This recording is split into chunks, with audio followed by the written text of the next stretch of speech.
So I'm back, John Downing here from the Hollywood store, and I wanted to give you a little bit of information about the 2016 Brunellos as well as some of the more recent vintages, and explain why we're so excited about 2016.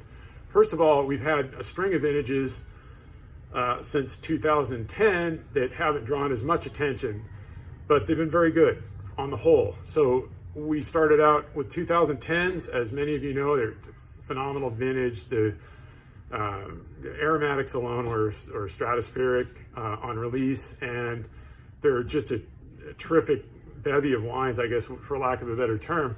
Then when the 2011s came out, I think there was obviously a lot less fanfare. The wines were delicious. It was a warm year, very drinkable. And then we had the 12s. They were delightful wines, very elegant.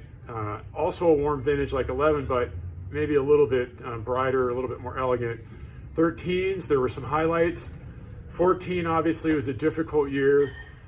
Fortunately, we were able to find quite a few very, very good wines. And then the 15s came out. And that's what we have a lot of in stock right now. We've sold a tremendous amount. And those of you who've had the pleasure to try them know how good they are. The 15 was a very warm vintage. And the wines have a lot of rich, fleshy fruit, a lot of phenolic texture in the palate. They have big tannins that are kind of masked by all that fruit. And they're wines that show beautifully now, and I highly recommend drinking them over the next few years. In comparison to 2016, I think the 16s are going to go the distance. If you're looking for a vintage to age, to buy in and buy lots and let them sit, I think you should be taking a serious look at the 2016 vintage. It's as close to perfect as any vintage I've had. The wines have beautiful firm acidity. They have big tannins, big ripe tannins, and beautiful fruit. Maybe not as fat and rich in the palate initially as the 15s, but I think you're going to find that there's an excellent balance.